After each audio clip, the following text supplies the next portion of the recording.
Nós vamos falar um pouquinho do conceito de biodiversidade, que é um conceito fundamental para tudo que a disciplina trata, né? E a primeira questão é que você tem a própria palavra em si, né? Ela já dá uma dica, né? Bio em grego significa vida, né? E diversidade é a variação que existe em qualquer tipo de estrutura, né? Ou em qualquer tipo de objeto. Então, parece claro que um dos conceitos mais diretos seria que biodiversidade é a diversidade da vida. Só que a diversidade da vida, ela é composta, e aí entra o papel do biólogo, em muitas dimensões, né? Que são dimensões que podem ser facilmente percebidas, né? Quando eu olho essa figura aqui, essa foto são de animais de diferentes grupos taxonômicos de um lugar fantástico, que é a Estação Ecológica da Juré, que eu espero que todos vocês conheçam, né? Então, aqui eu tenho desde animais que eu chamo de invertebrados, pertencendo aqui ao filo Molusca. Aqui eu tenho artrópodos, do filo Hexapoda ou Insecta. Eu tenho aqui vertebrados, né? E desses vertebrados eu tenho representados a classe Piscis, a classe Anfíbia e Mamália. E, finalmente, aqui a aves, né? Que é um bicho que eu citei aí no começo da aula. São espécies bastante características da sua diversidade na Mata Atlântica. Mas a biodiversidade em si é muito maior do que essa percepção, né, que eu tenho aqui dessas figuras de organismos próximos a mim, que também pertencem ao reino Animalia, né. Primeiro que a maioria de vocês não perceberia que existem outros organismos aqui presentes, né. Por exemplo, esse animalzinho bem legal aqui, que é esse molusco, esse gastrópodo aqui, ele está sobre uma folha. Então, aqui eu tenho também as plantas, né? Eu tenho aqui, onde está essa cobra, eu tenho a serrapilheira, que tem uma série de organismos super importantes no papel de funcionamento da floresta, os decompositores, toda uma cadeia trófica presente, que ela está relativamente invisível. Bem como aqui nessa água onde está o peixe, eu tenho zooplâncton, fitoplâncton, tenho outros elementos também que também compõem essa dimensão de biodiversidade que é invisível num primeiro momento. Então, o que está representado nessas fotografias aqui dos animais é uma pequena porção do que eu chamo de biodiversidade. E essa biodiversidade, então, está dividida em dimensões. No fundo, o curso de biologia inteiro se resume em estudar essas dimensões. Nós vamos ver daqui a pouco, né? Quando eu vou... eu poderia até fazer uma discussão para vocês, se vocês tiverem interesse, a gente pode discutir isso depois. O que significa uma das dimensões mais importantes, que é espécie, né? Espécie é o tijolo básico em que eu observo a biodiversidade. O biólogo e qualquer trabalho científico ligado à diversidade, ele vai trabalhar com esse elemento importante que é a espécie. Parece um conceito simples, mas tem milhares de páginas para descrever o que é uma espécie, né? A gente pode depois até pensar em uma aula mais para frente, onde eu comente um pouco disso. Vocês vão ver isso em várias disciplinas, mas é importante porque a moeda de troca, vamos dizer assim, em que o biólogo analisa o ambiente é a espécie. E as espécies vão muito da capacidade que eu tenho de percebê-las no ambiente e aí classificá-las em um grupo taxonômico e identificá-las, né? Eu vou dar um levantamento só para vocês verem dentro daquele quadro como estão distribuídas as espécies. Eu vou pegar um dado que já tem mais de 2 décadas, esse número de espécies já subiu bastante, de espécies que estão catalogadas, identificadas, portanto que elas não existem simplesmente na natureza, mas estão registradas pelo homem. Elas foram descritas em um trabalho científico e estão depositadas em algum tipo de museu ou coleção. Então, em maio de 2000, eu tinha aproximadamente 1.800.000 espécies divididas em essa pizza que está aí. Né? Então, essa figura aqui representa o quadro geral da vida na Terra, da biosfera, em termos de espécie. E aí tem algumas coisas que chamam muito a atenção. A primeira coisa é onde estamos nós nessa pizza. Né? Nós vamos perceber que se eu fosse um taxônomo extraterrestre, eu ia considerar o planeta Terra, em termos de espécie, o planeta dos insetos. 75% de todas as espécies existentes são artrópodas. E quase todas são insetos. Olha só que interessante. Naquela figurinha que vocês viram aqui, né? Os insetos são representados por esses 3 organismos aqui. Eu tenho mais vertebrados do que inseto nesse quadro de figuras. Só que na natureza a composição é distinta. Né? Por exemplo, eu tenho mais espécies de besouros que todas as plantas juntas. Aqui são todas as plantas vasculares juntas, pessoal. Né? Olha só que coisa interessante. São mais descritas hoje quase 500.000 espécies de besouro, e alguns autores acreditam que pode chegar a alguns milhões delas. Eu tenho mais espécies, como eu já citei, de baratas que todos os mamíferos. Né? E vou ter mais espécies de uma única família de besouro, aquele besourinho que quem mora em república já deve ter convivido com ele, ou que vai conviver se vai morar em república, que ocorre dentro do macarrão, o melhor tempero para miojo, né, que são os besourinhos da farinha. Aquele tipo de besouro, eu vou mostrar uma figura mais para frente, tem mais espécies daquela família que todos os vertebrados juntos. Então, só essa percepção já muda essa ideia que nós somos, nós humanos, né, dentro da ordem primata, que são cerca de 300 espécies, né, uma pequena porção dessa biodiversidade. Então, o número de espécies é uma dimensão do sistema que já muda a tua percepção sobre ele. A biodiversidade ela é importante daquilo que eu vejo, né? É claro que para a conservação, a gente tem as espécies bandeira, panda, esses bichos carismáticos, o golfinho dessa camiseta, que são super carismáticos, importantes, e você preserva o ambiente em função dele. Mas o que está por trás, na dimensão das espécies, é muito maior. Né? É principalmente essas coisas que eu não enxergo. E lembrando que grande parte dos organismos são exatamente dessas ordens de animais pequenos. Né? Aí eu tenho não só os insetos, os nematóides, que são muito poucos estudados, e vocês vão ver isso na biologia, nos cursos ligados à sistemática, tanto da parte animal como vegetal. Né? Mas olha só, pessoal, além das espécies, não é só o número de espécies que eu tenho no sistema. Né? Nós todos nessa sala somos todos Homo sapiens, somos todos pertencentes à mesma espécie, mas a menos que tenha nessa sala um gênio idêntico, né, que é um gêmeo univitelino, um clone, como aquela soja, que é uma parecida com outra, entre os organismos da espécie, eu vou ter informações genéticas distintas.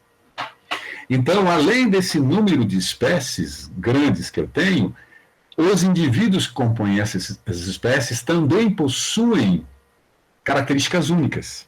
E isso faz parte da biodiversidade. E além disso, além dessa variação entre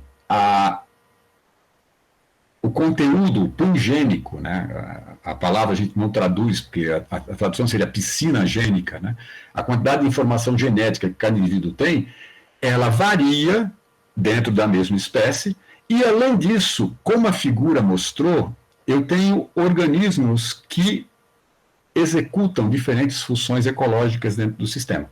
Vocês vão ter uma disciplina só sobre isso de ecologia, né?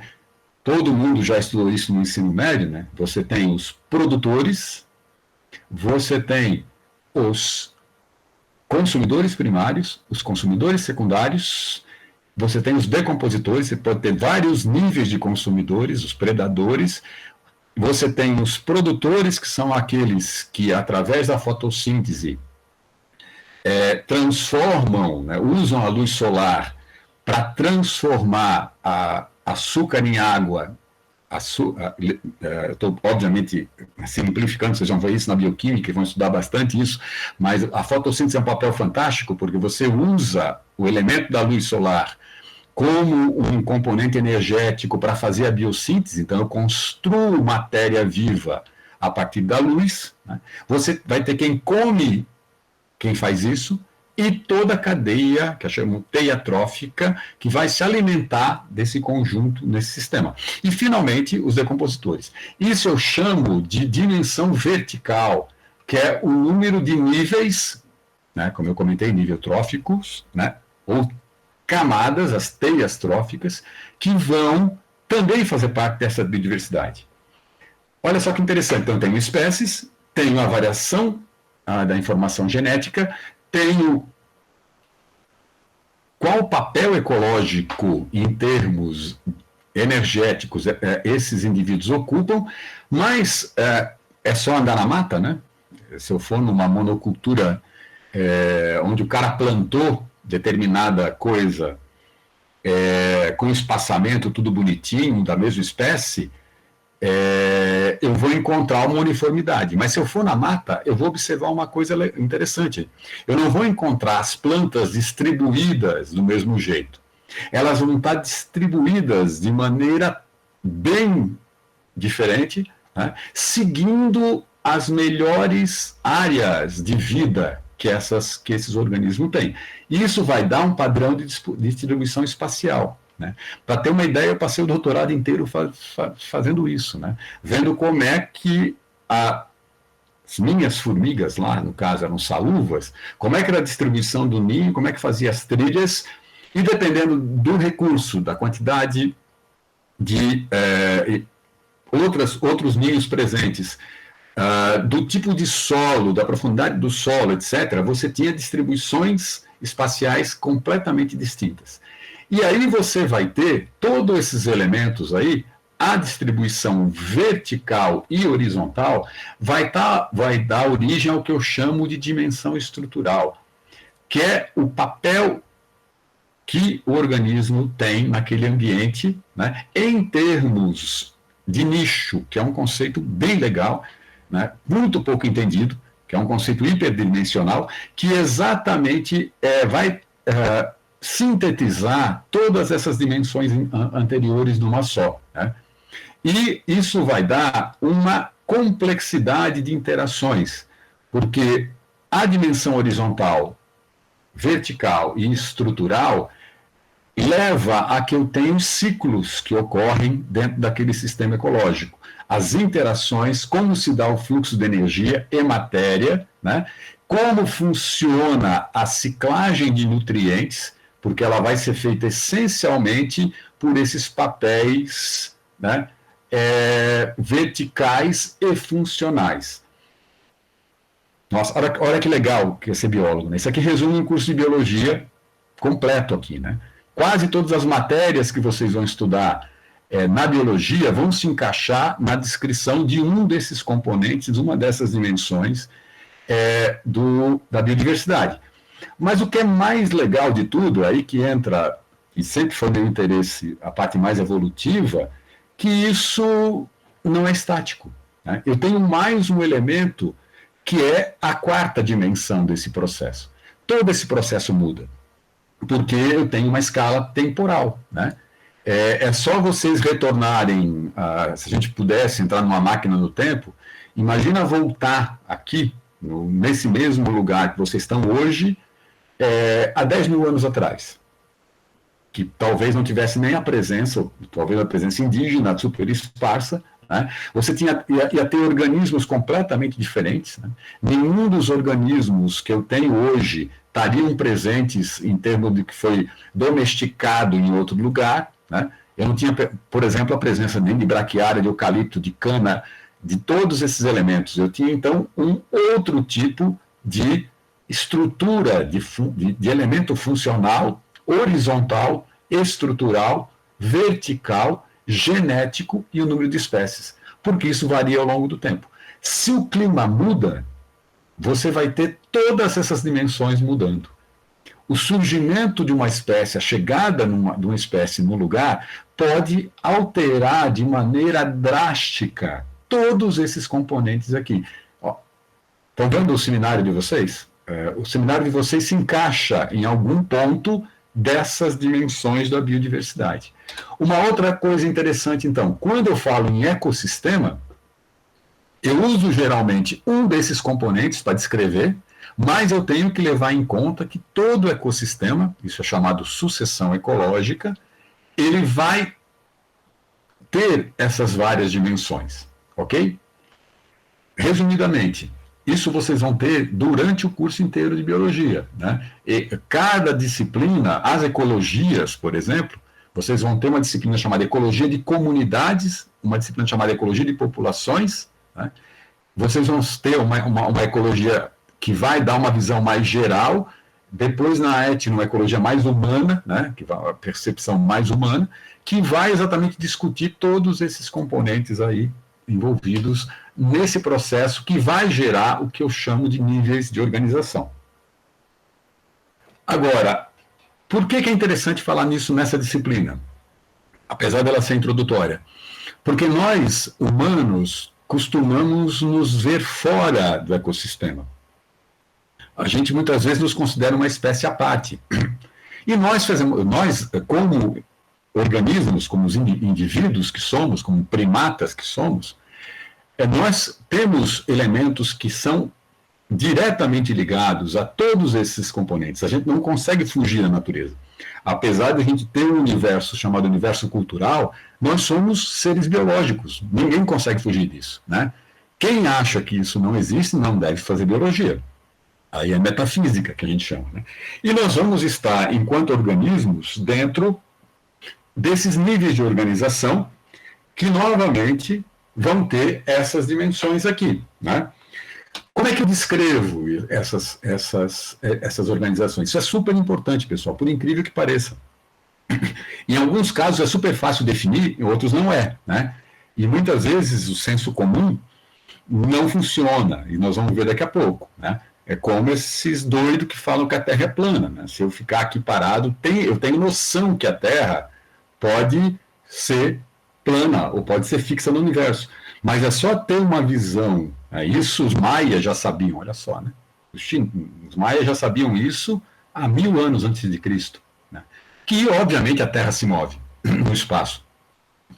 E esse senso comum tem várias divisões dessa hierarquia, essa organização, que são não tão simples assim, como a gente vai ver daqui a pouco. Né? Qual é o primeiro nível? Qual é o primeiro nível? É o nível de organismo. O que é um organismo?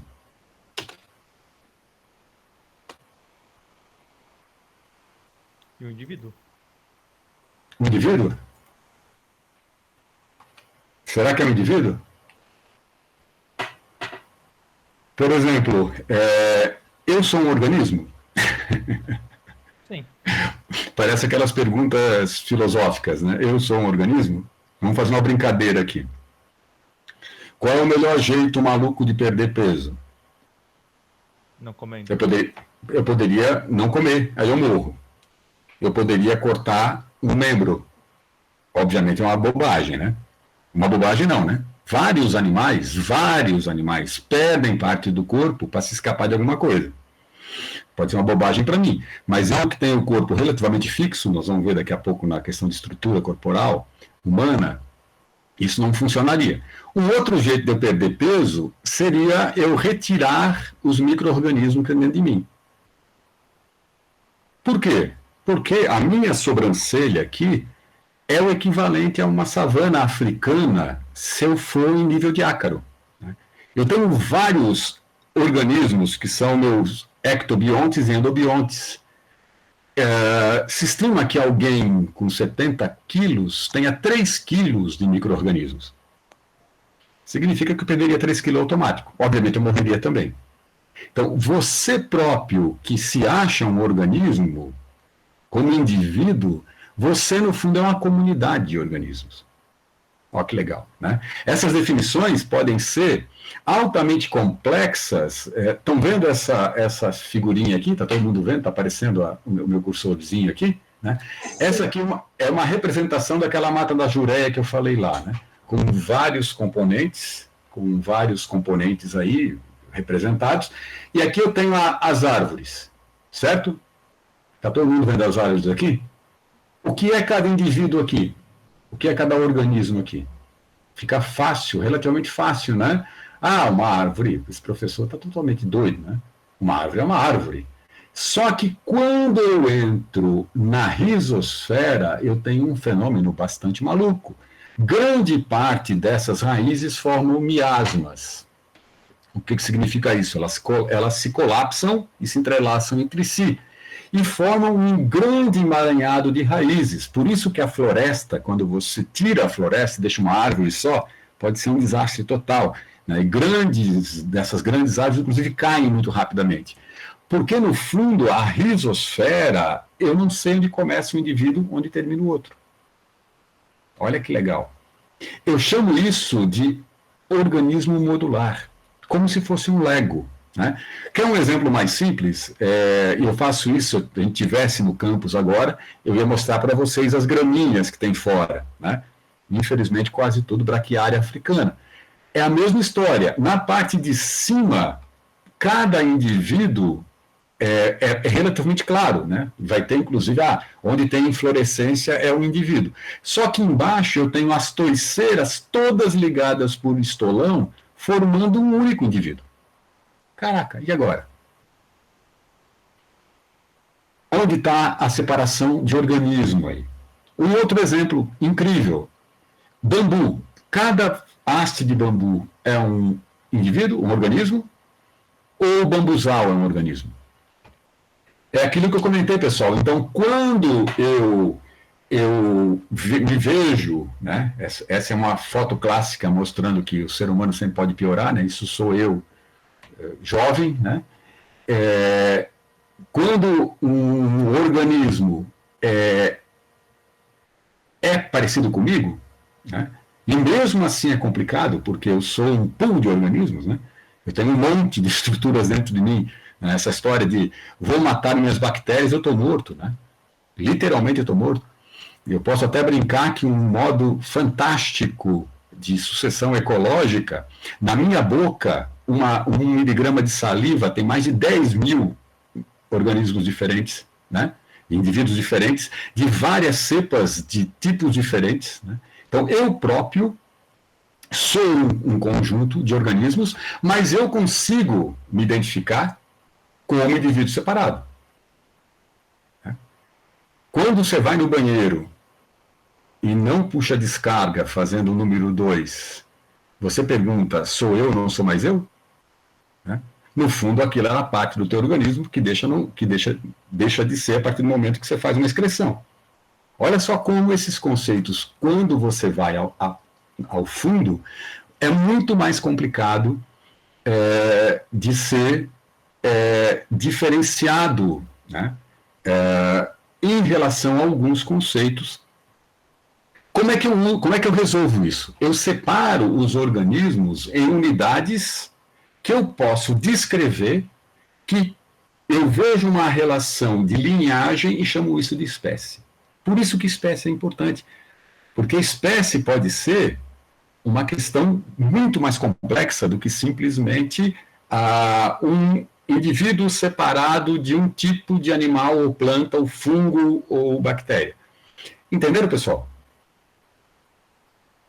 Olha só como a biologia é interessante. Eu vou dar um exemplo bem legal, que não é uma outra aula, né? Porque isso é uma outra disciplina. Mas tem alguns hidrozoários, são quinidários, que talvez alguns de vocês já viram, quem já foi na praia, que são uma espécie de água-viva que tem um gigante flutuador, uma estrutura muito grande, vai aparecer numa aula para frente, eu vou mostrar para vocês isso, em níveis de organização,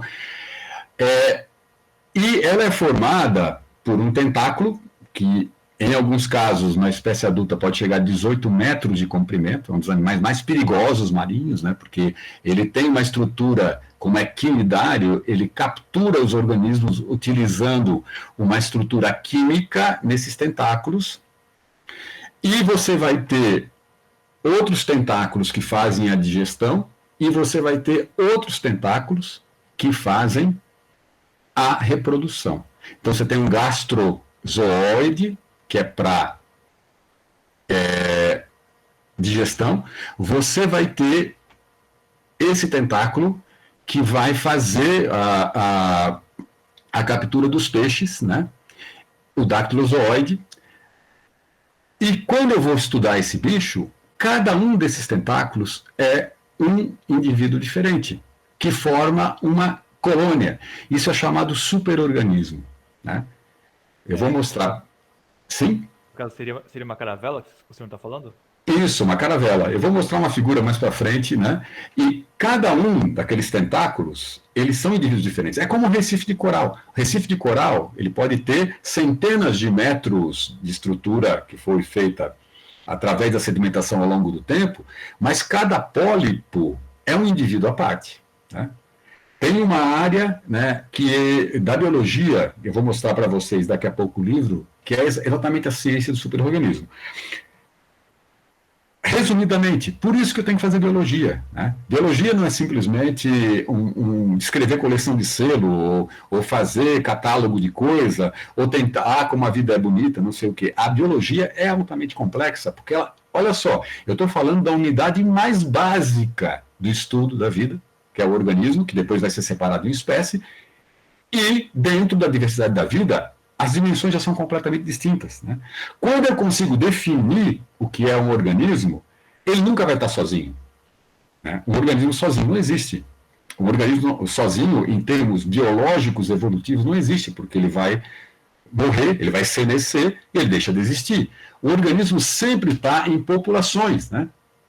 E as populações são o quê? São esse conjunto de indivíduos, então, aquilo que eu separo como organismo e espécie, que estão no mesmo espaço e no mesmo tempo, né?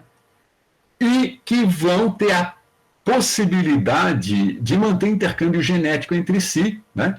Ou transmitir informação genética entre si, né? Aí eu tenho uma figura mostrando, em tese, indivíduos da nossa espécie, formando uma população. E essa população, ela vai estar separada em comunidades. Olha só aquelas dimensões que eu mostrei, né? Esses indivíduos vão ser diferentes entre si, as espécies vão ser diferentes entre si, e uma espécie não existe sem a outra.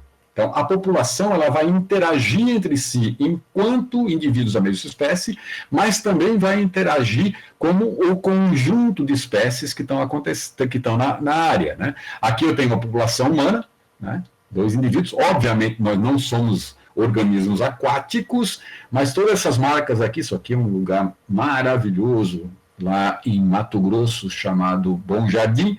Aqui tem uma gigantesca diversidade de peixes, né, que estão, obviamente, funcionando dentro daquelas dimensões estruturais e funcionais lá das cadeias e teias tróficas, dentro dessa área de estudo, né?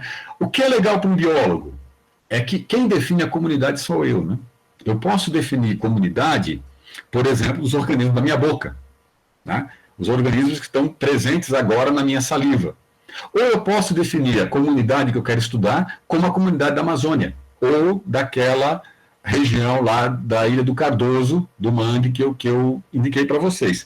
Então, quando eu coloco as comunidades dentro de uma dimensão com o meio físico, eu chamo isso de ecossistema, que é todos os fatores, né? Aqui tem uma foto, novamente, uma população de humanos numa aula de campo, né, que eu estou com muita saudade de fazer. Aqui eu vou ter todo o ambiente com uma diversidade de espécies distintas, né? Olha aqui, os caras aqui estão em cima, né, eu também estou aqui, né?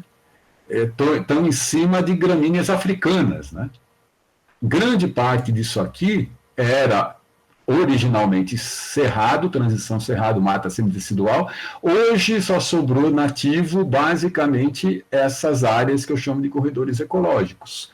Aqui eu vou ter um espaço que eu delimito com as espécies biológicas, então os indivíduos, os organismos separados em espécie, interagindo nesses ciclos de recursos, né, que vão ser formados aí por todos esses componentes que eu comentei, produtores, que são as plantas, né, os animais, e olha só como a gente costuma ser simplificador, né? Eu coloquei plantas e animais e esqueci o mais importante, que são os micro-organismos, os decompositores, que fazem parte desse ciclo. Então, quando eu falo de biodiversidade, eu estou exatamente falando desse sistema que é altamente hierárquico. Ele não é hierárquico no sentido de uma coisa manda a outra. Ele é hierárquico no sentido que uma coisa está totalmente interligada com a outra, né? Então, o organismo só consegue sobreviver no local em função dessas interações. E essas interações vão dar origem ao que a gente chama das cadeias tróficas, né? Então, aqui eu tenho, não se preocupe, vocês vão estudar isso, né? Fui muito tempo professor de ecologia geral, dei aula de ecologia geral até 2 anos atrás para o turismo, né? E a gente, era muito legal trabalhar com o pessoal do turismo, porque a visão, né, é um pouco diferente, e aí surgem questões até mais interessantes que biólogos, não tinham vergonha de perguntar algumas coisas, né? Mas você vai ter, essencialmente, a entrada de energia, a saída de energia, né?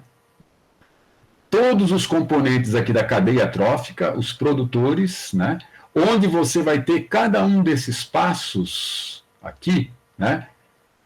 Composto por esses organismos que eu estou falando, né? E isso vai gerar, né, esse processo inteiro que é a biodiversidade, né? Bem, novamente, aqui está a visão geral de tudo, a pizza da vida, né? Aqui, como eu falei, nós somos um planeta dos insetos, né? Os insetos presentes aqui. Aqui tá, esses dois aqui também são artrópodos, né? Que eu tenho os aracnídeos, né? Aqui presentes. E eu tenho os crustáceos aqui presentes. Olha só que maluquice, né? Quase tudo é artrópodo nessa história. Como eu falei, 75% da pizza é de artrópodo. E nós humanos estamos aqui nessa pequena porçãozinha, né? Uma pequena porçãozinha, em termos de diversidade no número de espécies, na nossa riqueza em termos de número de espécies. Só que o nosso papel no ambiente, ele é completamente distinto hoje, atualmente, da maioria dos outros vertebrados. E aí entra especificamente a disciplina. A grande parte da evolução humana, e por isso que os seminários de vocês vão abordar um pouco isso, a gente era caçador-coletor. E hoje eu tenho ainda, né, eu tenho tribos ainda na Amazônia, eu tenho tribos ainda no Paraguai, eu tenho grupos étnicos ainda na África que são caçadores-coletores. Significa que esses caras não têm nenhuma planta e animal domesticado. Eles não têm agricultura, não têm pecuária, né?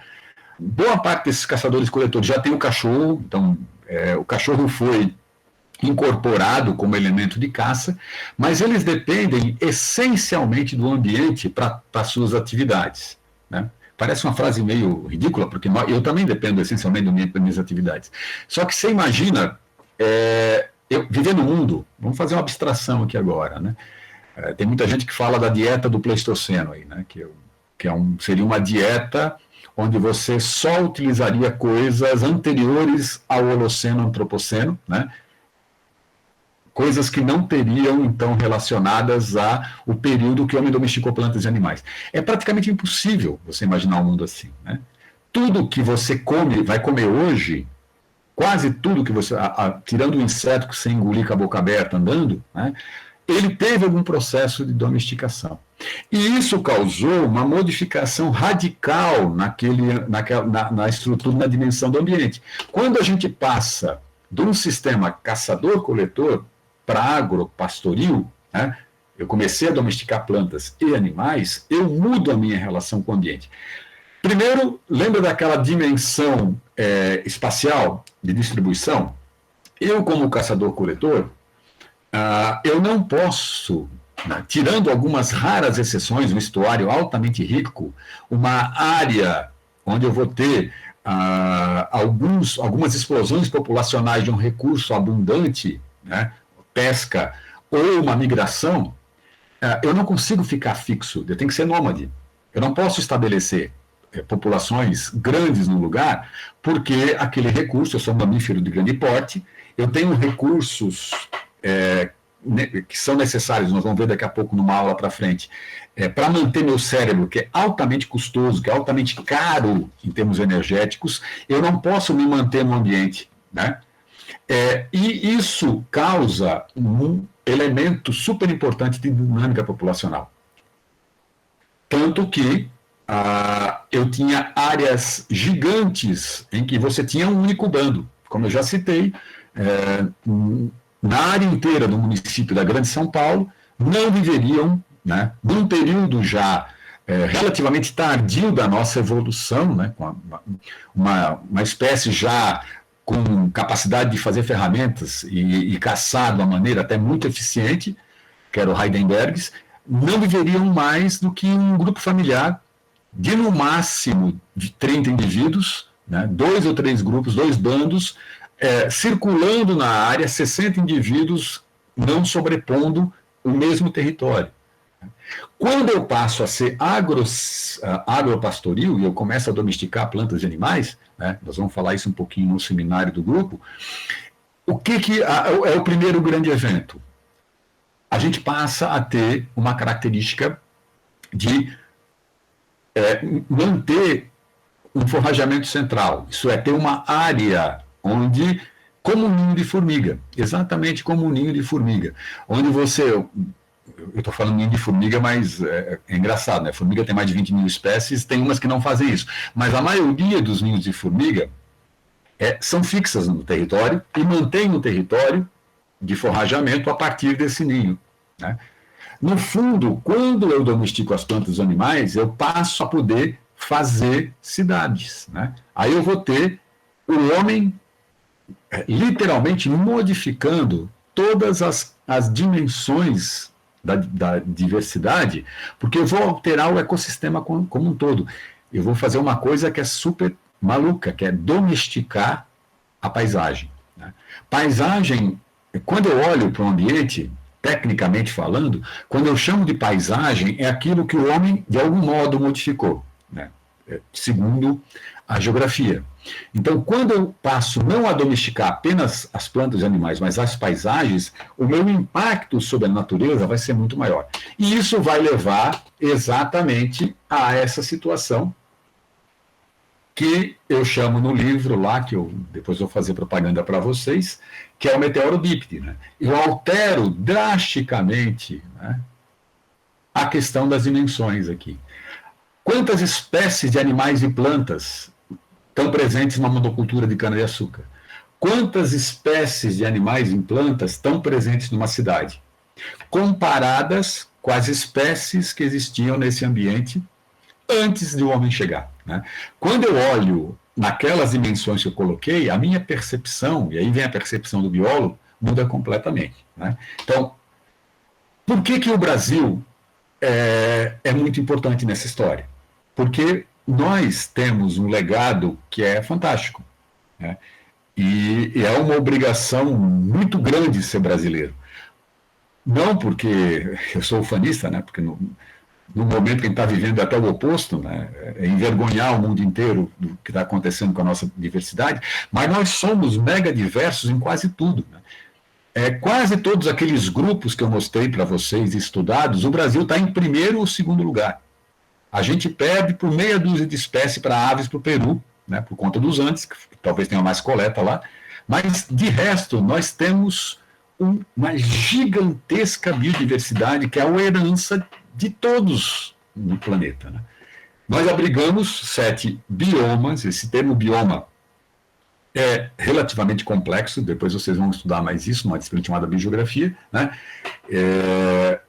Nós vamos ter 49 ecorregiões já classificadas, e dentro dessas ecorregiões, regiões que eu chamo de ecótonos, que são transições entre aquele ambiente. Se vocês lembrarem da foto que eu mostrei lá no Mato Grosso, é um ambiente completamente único, a transição entre os cerrados e a floresta amazônica, né? Então a gente vai ter no Brasil um sistema único, né, que é um legado para a humanidade inteira.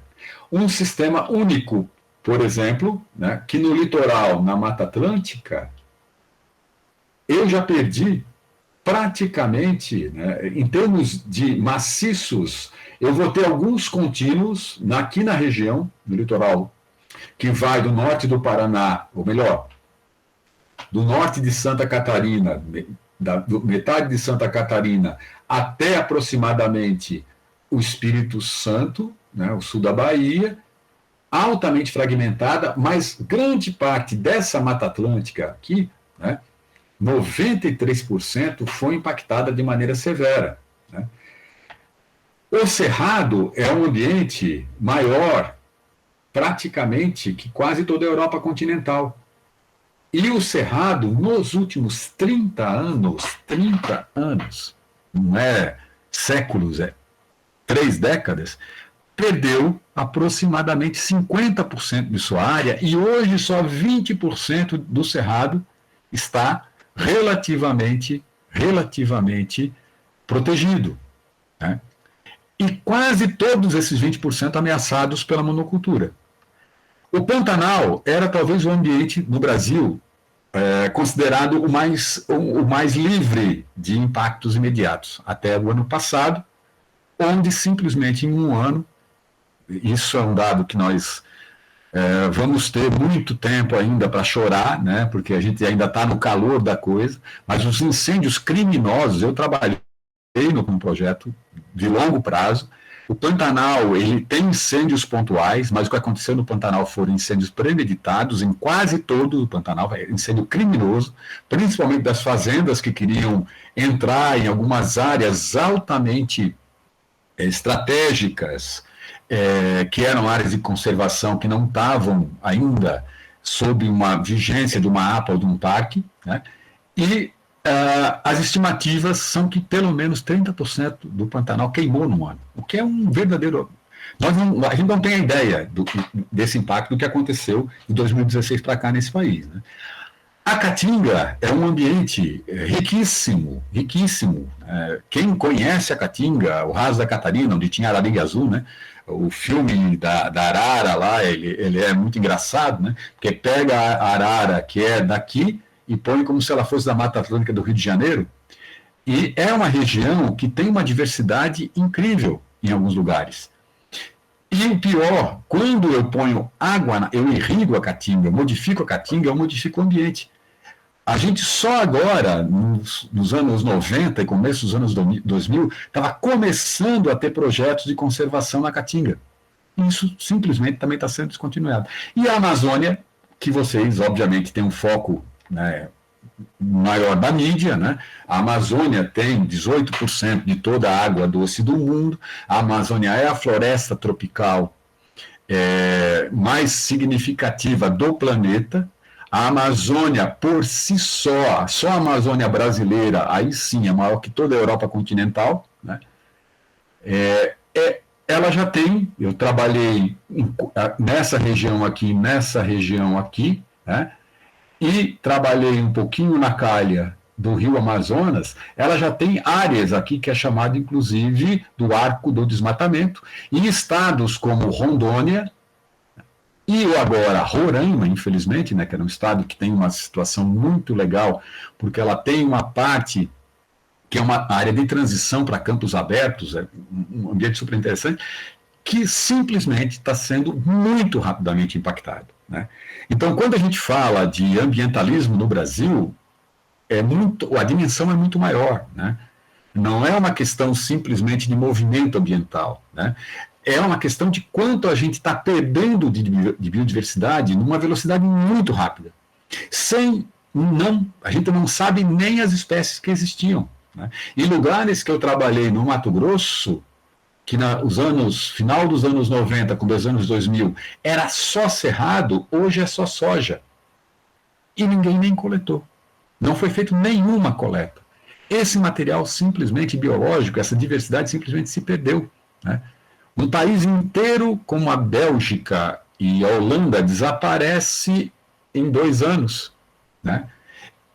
A gente tem um foco na Amazônia, mas a gente às vezes nem percebe que outros ambientes no Brasil estão sendo rapidamente detonados. Né? Pessoal, então olha só como essa disciplina ela tem uma discussão importante, porque esse legado, esse ambiente, obviamente essa separação aqui, muita gente critica os biomas, o termo bioma, porque parece que no Brasil tem essas 7 coisas. Né? Por isso que o uso de ecozonas ou ecorregiões ou ecótonos, que são no mínimo 49, segundo as classificações oficiais, são muito mais interessantes. Né? Porque a gente tem um legado de biodiversidade gigante que nós temos que preservar. Né? Eu já vou começar então com o primeiro livro que eu recomendo profundamente. Se alguém tem interesse de perceber como esse impacto sobre a biodiversidade brasileira foi rápida, e escrito de uma maneira muito legal, é esse livro chamado A Ferro e Fogo, não sei se alguém conhece, né? Eu já comprei 3, empresto e não me devolvem, eu até não fico triste, porque é um livro que, estando sendo usado, né, é bem legal, e ele vai dar a história do interior de São Paulo, principalmente, porque ele vai falar como se deu a ocupação extremamente rápida da Mata Atlântica, trocada porque na época era o progresso máximo, era vender café para arrumar dinheiro para pagar dívida externa.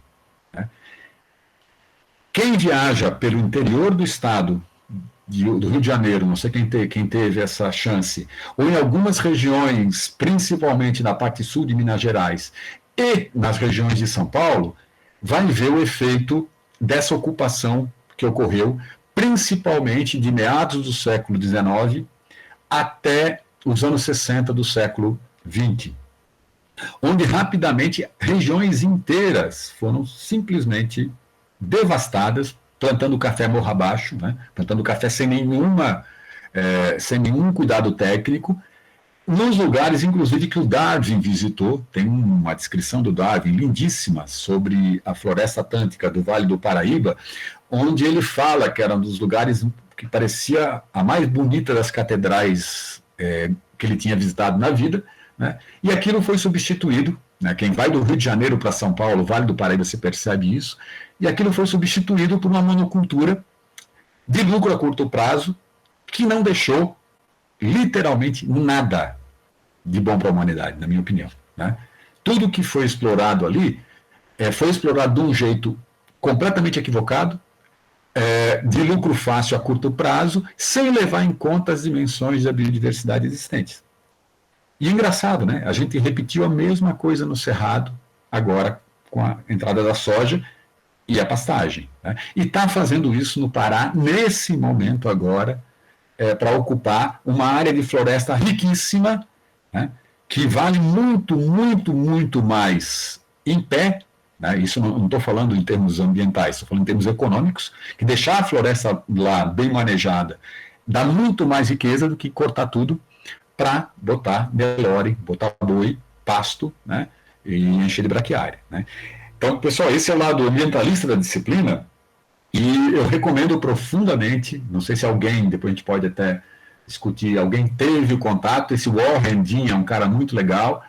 Ele é um antropólogo, historiador, né? Ele estudou principalmente as fazendas de café, ele tem um livrinho muito bonitinho sobre a região de Rio Claro, né? Ele estudou a implementação a entrada do café na região de Rio Claro, e aí ele escreve esse livro, que é um clássico, talvez um dos clássicos mais interessantes da ecologia histórica no Brasil, que eu recomendo todo mundo que puder aí, a hora que acabar um pouco essa pandemia, estava até bem nos sebos aí virtuais, estava até bem barato. É um livro que você vai usar Quem for trabalhar com conservação, pode ter certeza, eu uso ele desde o milênio passado, é um livro bem legal, é um livro do Jim, chamado A Ferro e Fogo.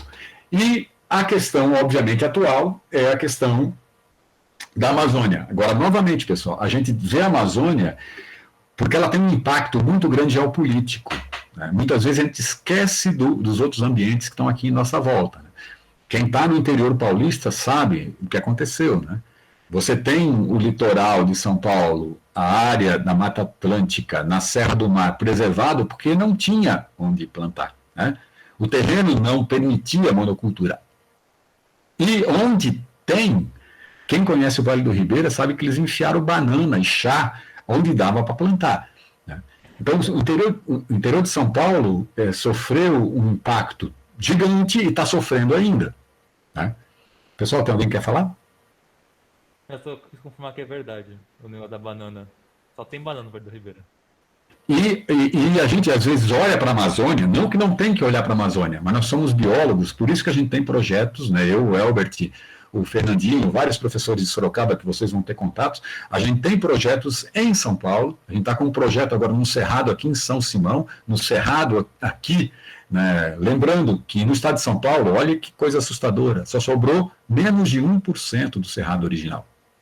Né? E tudo pequeno fragmento. Você não tem um grande fragmento de cerrado em São Paulo. Então, é claro que nós, como biólogos, né, eu trabalhei na Amazônia, né, tive a grande sorte de ter trabalhado 2 projetos lá, um que demorou 12 anos, então tive um contato muito legal com lá, mas a gente tem que ver que não só aqui, olha só, a maluquice, né, a Amazônia tem uma diversidade gigante e os impactos mas nós temos que enxergar os nossos sistemas que estão aqui do lado. Eu acho que nós, como biólogos, temos que ter essa questão de ver o ambiente da minha cidade, né? O ambiente do que eu estou inserido em todas aquelas dimensões. Porque todos os ambientes vão funcionar dentro dessas dimensões, e a biodiversidade ela é importante em tudo quanto é lugar. Ok? Então, eu não sei se eu fui muito rápido, pessoal, mas essa ideia é de uma visão um pouquinho mais detalhada desse conceito de biodiversidade. Então, quando eu falar assim, ó, biodiversidade para vocês, não é só um representante aqui, uma biodiversidade cultural, indígena, biodiversidade de espécies, é todos esses componentes que vão reger a dinâmica da natureza no local.